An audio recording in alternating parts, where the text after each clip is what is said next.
Now, Diane, geoengineering, they always say they're not going to do it, they don't plan to do it. What are they planning to do? Well, I think we have some very solid evidence of what they are planning to do and what they are doing already. I want to start out by introducing this by talking about a UKRI, which is the UK Research and Innovation. It's a quango that controls the majority of the public research funding in the UK. UKRI is a non-departmental public body sponsored by the Department for Science, Innovation and Technology. It is the largest research funder for public funding in universities in the UK, as I said. They ensure public funding is invested in research that apparently will benefit the whole of the UK and provide a clear return on investment for hardworking taxpayers. At least that's what they say on their website. They have 9 different research councils, mostly organized by subject areas. They have one area that's called Innovate UK, which sounds like one for Ben.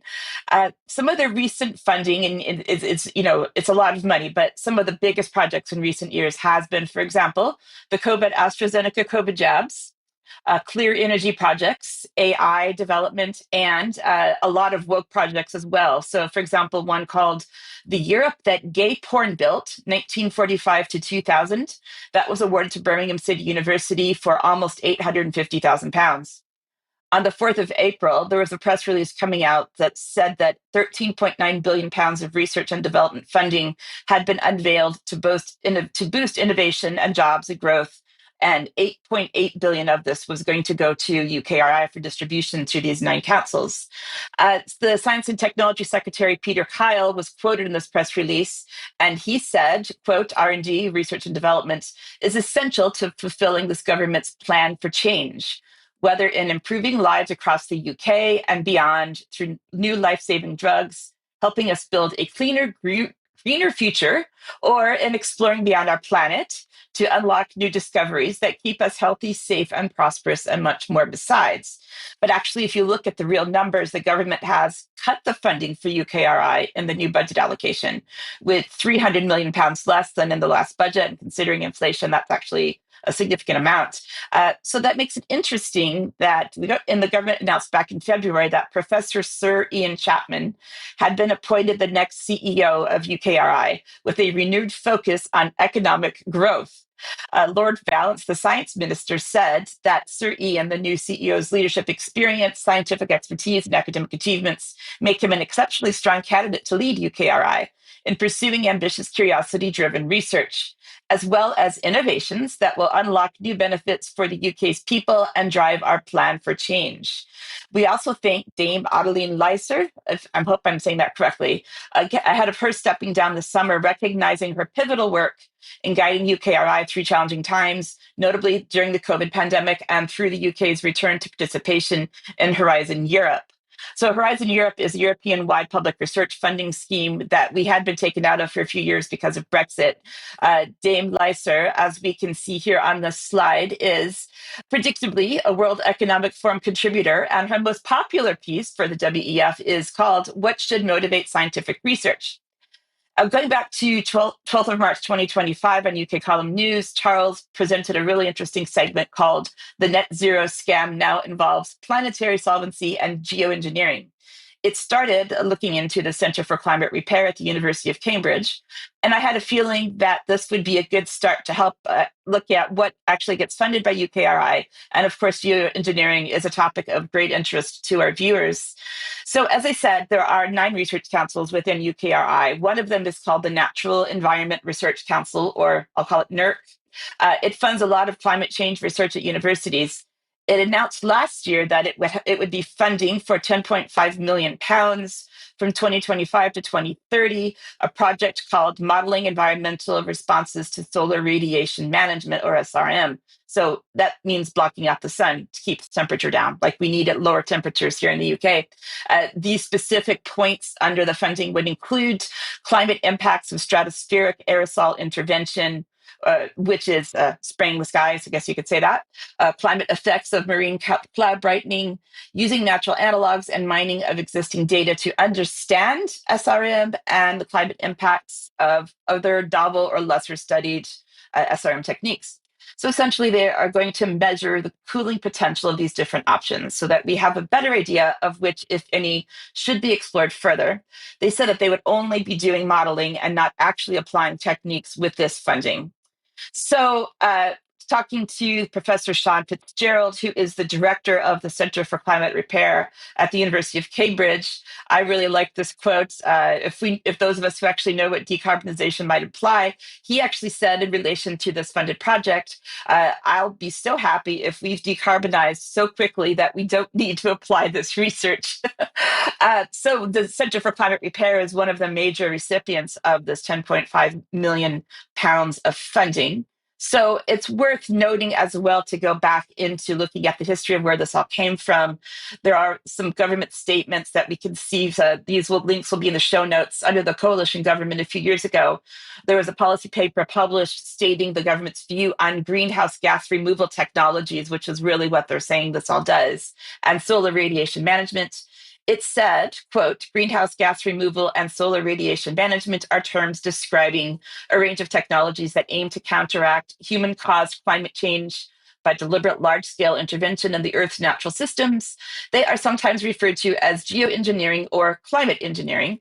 And they said in order to deliver on the commitment that was made by the UK by signing the Paris Agreement, the UK has legislated for net zero emissions by 2050. As we know, the Committee on Climate Change have made it clear that greenhouse gas removal will be essential to realizing this target. So they think that they will be having to use these techniques to offset remaining emissions in the sectors where it is most difficult to cut them. Specifically, the Committee on Climate Change report, which was published in 2016, talks about what need to be done specifically, and it said that solar geoengineering proposals include spraying reflective particles into the upper atmosphere, stratospheric aerosols that, again, spraying us. This process occurs naturally during very large volcanic eruptions, such as Mount Pinatubo in 1991. Now, I have a video clip here that mentions this Mount Pinatubo eruption. It's from a seminar by the Center for Climate Repair, which is the organization we're talking about that received part of this 10.5 million pounds of funding at Cambridge University. This talk was given on my birthday, the 28th of March, 2025. The seminar was called Climate Interventions, a Distraction or a Necessity, question mark. This portion that we're going to see was from Hugh Hunt. Hugh is the Deputy Director of the Center for Climate Repair and a professor in the Department of Engineering at Cambridge. He starts here talking about another scientist called John Shepherd. So let's hear what he had to say about John and about spraying. Sadly, I never met him, but he died a while ago. John's not dead. Just point of information, John's not dead. He's happily living in Snape. Well, that's news to me. Really? Yeah. Oh, sorry, John. Can we edit that up? Oh, really? Okay. Fine. Well, that's a bit embarrassing. Oh, well, John. Okay. Well, so John famously wrote at a conference this thing which has become known as the napkin diagram, and I've got a napkin here, and I drew it out. The napkin diagram, funny, if you Google napkin diagram, this is what you get. You get this thing about geoengineering. Napkin diagram says that temperature on the left-hand side, time on the horizontal axis, business as usual, BAU, things are going to get pretty bad pretty quick. Emissions reductions alone, as Oliver was saying, is not going to happen quickly. Carbon dioxide removal, again, that's going to take a bit of time to get going, but we're going to need to do it. But whatever happens, we're left with this hump, this overshoot, as it's called, where we want to be able to do something like solar radiation management to keep the temperatures down. Emissions reductions alone is not enough. Now, I was involved in this SPICE project, as Shaun said, stratospheric particle injection for climate engineering, where we learnt from 1991, Mount Pinatubo erupted in the Philippines and caused a degree of cooling or thereabouts for a year or thereabouts. Could we imitate that in some way? And so our SPICE project was looking at how we might use a tethered balloon, perhaps, to put some stuff into the stratosphere to imitate the active effect of the volcano. So the good news is John isn't dead. The bad news is that he was involved in a project called Stratospheric Particle Injection for Climate Engineering. But as I said, they're apparently only doing modeling of blocking out the sun with this particular project. But what would it look like to apply this actual research? So I've got another final short clip here from Douglas McMartin at Cornell University talking about blocking out the sun and spraying the skies. In principle, you could do something in space that's prohibitively expensive, almost certainly.